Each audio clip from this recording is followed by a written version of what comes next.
새해 하나님 사랑 많이 받으세요. 그렇게 인사하세요. 아멘. 인사하시라니까. 새해 하나님 사랑 많이 받으세요.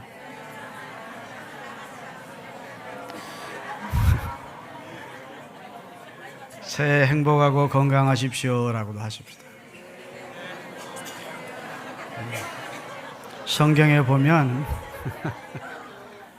성경을 보면 주의 이름으로 어느 집에 들어가든지 평강과 축복을 빌어주라 했으니까 그리스도인은 남을 축복해 주는 일을 잘해야 돼요. 새해를 맞았으니 얼마나 시의적절합니까? 새해 행복하십시오. 새해 건강하세요. 새해 소원 성취하세요. 새해 하나님 사랑 많이 받으세요.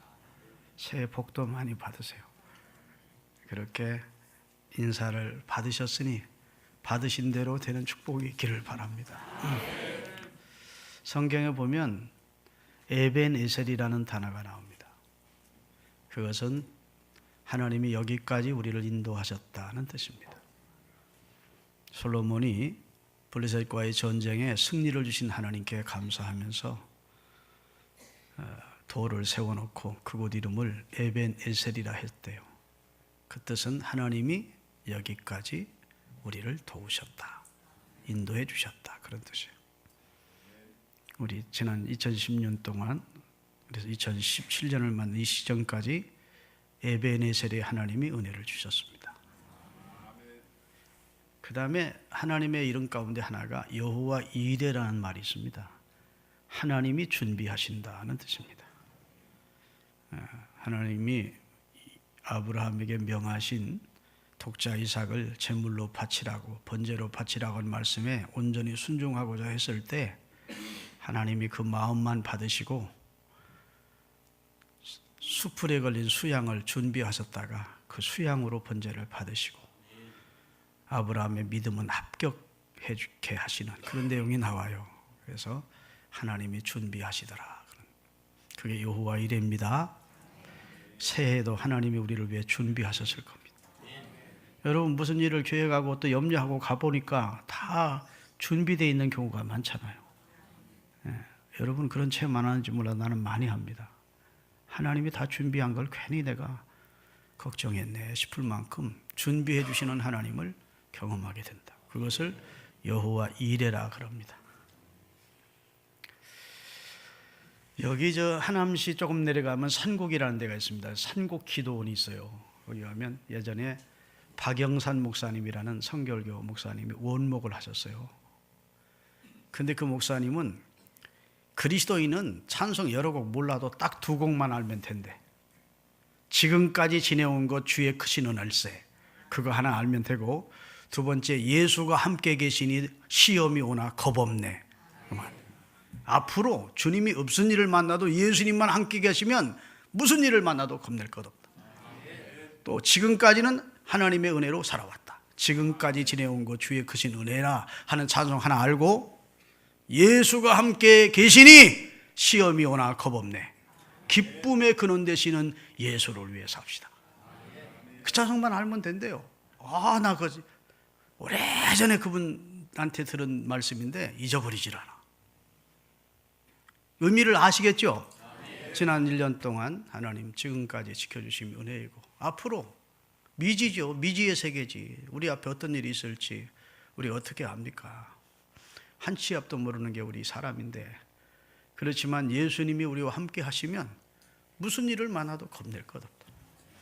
푸른 초장으로 인도해 주시던 사망의 음침한 골짜기를 만날지라도 주의 지팡이와 막대기가 나를 안위해 주실 것을 믿는 겁니다. 주님 나 떠나면 문제지만 하나님이 나를 떠나실 때 문제이고, 하나님의 촛대를 내게서 옮기시면 그것이 큰 저주요 화지만 하나님만 함께 하신다면 우리가 겁낼 게 없다는 거예요. 그런데 성경에 보면 예수 그리스도를 주로 믿고 믿음으로 사는 사람과 세상 끝날까지 하나님만 함께 해주시겠대. 할렐루야. 우리와 하나님이 함께 해주십니다. 그러니 앞날에 대해서 두려워하거나 염려하거나 그냥 초조해하거나 그렇게 시작하지 마십시다. 하나님이 내 앞날을 준비해 주셨을 것을 믿고 믿음으로 한 해를 출발하시는 은혜가 있기를 주의 이름으로 축원합니다. 오늘 본문은요, 이스라엘이 하나님의 은총 가운데 애굽에 내려가서 400년 동안 머물러 있으면서 사실은 70명이 내려갔는데 야곱의 가족 70명이 400년이 지난 후에 장정 남자만 60만, 부녀들까지 어린아이까지 합하면 약 200만의 민족을 이루어서 하나님이 애굽 바로 왕을 징치하고 애굽을 징치하고 자기 백성 이스라엘을 출애굽을 시킵니다. 왜 출애굽이 마땅하냐 하면 옛날 전쟁에서 잡아온 사람을 포로나 노예로 쓰고 그 다음에 값으로 산 사람만 포로나 노예로 쓰는 것이지, 원래 이스라엘은 애굽의 노예가 돼서는 안 되는 백성이에요. 그렇죠? 애굽에 옛날에 요셉이라는 총리가 내려가서 애굽을 부흥시키고 애굽을 잘 살게 했다고요. 그 요셉의 가족이 노예로 팔려간 것도 아니고 VIP 대접을 받으면서 애굽에 내려갔다고. 그래서 애굽 땅이 제일 좋은 나일 삼각주에 있는 고센 땅을 허락받았다고. 그걸로 살았어요. 그런데 그 요셉을 사랑하고 요셉의 가족들에게 특별한 은혜를 베풀던 바로가 죽고 수백 년이 지나자 애굽 사람들이 이스라엘을 적대시하기 시작했고 미워하기 시작했고, 그래서 노예로 활용을 한 겁니다. 하나님이 내 백성을 내놔라 모세를 보내서 그래가지고 결국은 모세가 강팍해서 절대 못 내놓겠다고 하니까 10가지 재앙으로 그를 굴복시킨 후에 이스라엘이 결국은 출애굽을 하게 되는 겁니다. 그렇죠? 고센 땅에서 출애굽을 해서 저들이 숫곳이라는 곳에서 하루를 머물렀습니다. 그리고 그 다음 날 에담이라고 하는 곳으로 가게 되는데, 그 에담으로 가는 그 길을 갑자기 구름 기둥이 나타나더니 그들을 앞서 인도해 가는 것입니다. 그들이 저녁이 되니까 구름 기둥으로 그 구름 기둥이 바뀌는 것입니다. 밤이 되니까 불 기둥으로 바뀌는 거예요. 바꿔 말했어요. 낮에는 구름 기둥으로, 밤에는 불 기둥으로 바뀌면서 자기 백성 이스라엘을 인도해 가기 시작한 겁니다. 할렐루야.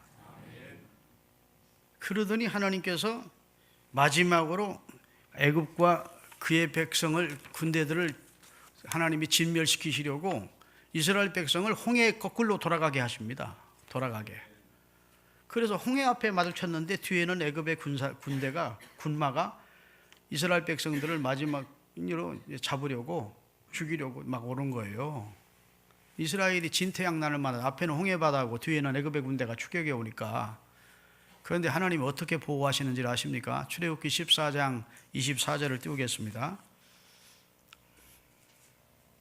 새벽에 여호와께서 불과 구름 기둥 가운데서 애굽 군대를 보시고 애굽 군대를 어지럽게 하시니. 자, 이스라엘 60만은 홍해 앞에 있어요. 애굽의 군대는 지금 이스라엘을 보고 추격해 옵니다. 그런데 구름 기둥, 불 기둥이 뒤로 옮겨가더니 이번에 함께 불과 구름 기둥으로 애굽의 군대가 이스라엘을 치지 못하도록 어지럽게 막더라는 겁니다. 십계라는 영화에 보면 잘 나오죠.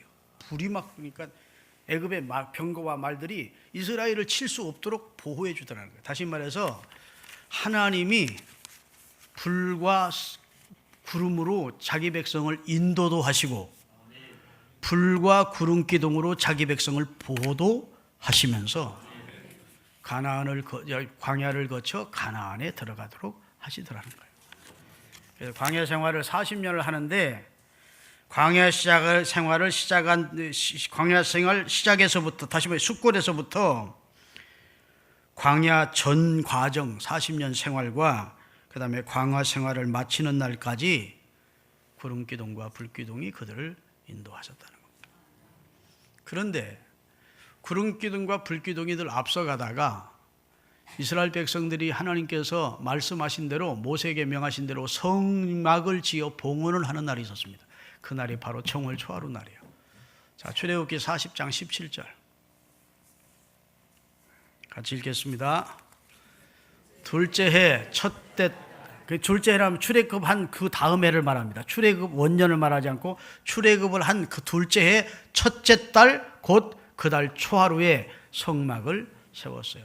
여러분, 성경에 보면 정월 초하루에 한 일이 세 가지가 있습니다. 그 첫째는 노아가 방주에서 나온 날, 그가 정월 초하루입니다. 600일이 지나고 정월 초. 아멘. 그 다음에 오늘 본문에 모세가 광야에서 성막을 봉헌한 날, 정월 초하루예요. 그 다음에 에스라가 자기 백성을 이끌고 바벨론에 있는 자기 백성을 이끌고 이스라엘로 귀환하기 위하여 출발한 날이 정월 초하루 날이에요. 이 정월 초하루가 의미가 있는 날이에요. 근데 정월 초하루 날 바로 하나님 앞에 성막을 세우고 났더니 그 성막이 하나님이 영광으로 충만하더니 그 성막 위에 34절부터 띄우세요. 40장 34절부터 다 같이 읽겠습니다. 구름이 해막에 덮이고 여호와의 영광이 성막에 충만하며 모세가 해막에 들어갈 수 없었으니 이는 구름이 해막 위에 덮이고 여호와의 영광이 성막에 충만함이었으며 구름이 성막 위에서 떠오를 때에는 이스라엘 자손이 그 모든 행진하는 길을 앞으로 나갔고 구름이 떠오르지 않을 때는 떠오르는 날까지 나아가지 아니하였으며 낮에는 여호와의 구름이 성막 위에 있고 밤에는 불이 그 구름 가운데 있음을 이스라엘 온 족속이 그 모든 행진하는 길에서 그들의 눈으로 똑똑히 보았다. 그러니까 하나님께서 일사병 걸릴까 봐 낮에는 구름 기둥으로 서늘하게 해주셨고 광야 생활이 뜨거우니까 밤에는 기온이 극강하니까 불기둥으로 이스라엘 백성을 뜨뜻하게 보호하시면서 먹이시는 것은 만나를 내려 먹이시고 할렐루야. 또 불이 필요할 때는 반석에서 생수를 터뜨려 오늘날로 말하면 안반수를 터뜨려 이스라엘 백성을 먹이시며 마시우게 하시면서 자기 백성을 그 거친 광야를 지나게 하소서 목적지인 가나안 땅까지 인도해 가시더라는 거예요. 하나님은 어제나 오늘이나 영원토록 변함없습니다. 여러분 지금은 구름기둥 불기둥은 없어졌습니다. 그렇지만 지금은 그보다 더 확실한 은혜를 주시는데 성령이 우리를 인도하십니다. 그래서 요한복음 14장 띄우겠습니다. 보혜사라고 그래요. 보혜사. 우리 곁에서 우리를 인도해 가시는 분, 우리 안에서 우리와 함께 하시는 분. 다 같이 내가 아버지께 구하겠으니 그가 또 다른 보혜사를 너희에게 주사 영원토록 너희와 함께 있게 하시리니. 16장 7절. 그러나 내가 너희에게 실상을 말하노니 내가 떠나가는 것이 너희에게 유익이라. 내가 떠나가지 아니하면 보혜사가 너희에게로 오시지 아니할 것이요 가면 내가 그를 너희에게 보내리니 그가 너희를 인도해 갈 것이다. 그래서 여러분 예수님 피로 구속받은 하나님의 자녀에게는 하나님의 성령의 인침이 있습니다. 그래서 성령이 함께하는 사람이 그리스도예요. 그리스도인이라고. 성령이 우리를 인도하심을 여러분이 체험하셔야 됩니다. 기도 생활하고 경건 생활하고 하면 성령님의 임재를 순간순간 느끼는 겁니다. 그런데 막 인생을 막 살고 세속적으로 살면 성령이 내 안에서 탄식만 하는 겁니다. 성령을 탄식시키지 마시고 성령이 여러분 안에서 기쁘게 여러분을 인도해 가시도록 감화와 감동으로 인도해 가시도록 보혜사로서 우리 곁에서 우리를 보호도 하시고 인도해 가시도록 여러분 좀 성숙한 경건한 그리스도인의 삶을 사시기를 바랍니다. 지금까지 여러분이 어떻게 육신의 정욕이나 안목의 정욕이나 이성의 자랑을 쫓아 불신자와 비슷한 삶을 살았더라도 올마는 우리 앞에 구름기둥과 불기둥으로 이스라엘을 인도하셨던 하나님, 이제는 성령으로 나를 인도해 주시기를 원하신다 하는 사실을 믿고 성령의 인도 따라 사셔야 여러분의 삶이 성공적인 삶이 되는 겁니다. 여호와 하나님의 여호와 이레를 경험하는 거 하나님이 준비하심을 믿습니까? 꼭 그렇게 사시는 은혜가 있기를 바랍니다. 출애굽기 3장 7절 8절 읽고 말씀 마감하겠습니다. 여호와께서 이르시되 내가 애굽에 있는 내 백성의 고통을 분명히 보고 그들이 그들의 감독자로 말미암아 부르짖는 소리를 듣고 그 근심을 알고. 자, 여기서 중요한 것은 하나님의 구원이 주도권이 하나님에게 있습니다. 내가 내려가서 하나님이 이스라엘 백성을 구원하기 위해서 내려오겠대요. 그 다음에 그들을 애굽인의 손에서 누가 건져내겠다는 거예요? 내가 건져내고. 예수님이 우리를 위해서 십자가에 달리셔서 우리를 건져내셨습니다. 믿습니까? 그 다음에 그들을 그 땅에서 어떻게 해요? 인도하여. 자, 잘 들으세요. 하나님이 우리 인류를 구원하시기 위하여 그 아들을 이 세상에 보냈어요. 그것이 이제 성육신입니다. 내가 내려와서 내가 십자가의 대속으로 그들을 건져내고 그 다음에 내가 성령을 그들에게 보내어 그들을 인도해서 아멘, 가나안 7 부족이 살고 있는 땅으로 데려가겠다. 자, 그러니까 여러분과 저는 지금 주님이 우리를 위해서 성육신하셔서 우리를 건져내신 사실을 믿습니다. 그리고 우리 안에 구름 기둥과 불 기둥과 같은 성령님이 우리를 인도해 가심을 믿으셔야 됩니다. 그러면 하나님이 우리를 위해 준비한 천국 가나안까지 우리가 무사히 갈 수 있는 거예요. 믿으시기를 바랍니다. 자, 여러분 다니엘이 뜻을 정하고 살아간 것처럼 올 한 해도 하나님의 말씀대로 하나님의 뜻을 쫓아 살겠다고 뜻을 정하시기를 바라고, 세속을 따라 살지 않고 하나님의 말씀 중심으로 살겠다고 뜻을 정하시기를 바라고, 내 마음대로 내 뜻대로 자행자지 않고 늘 기도 생활하면서 성령의 인도하심을 받으며 살겠다고 결심하시는 은혜가 있기를 바랍니다. 그러면 선민을 구름 기둥과 불 기둥으로 인도해 주셨던 하나님이 이제는 구원받은 그리스도인을 성령으로 인도해 주시는 놀라운 그런 축복을 여러분이 간증하게 될 것입니다. 기도하겠습니다.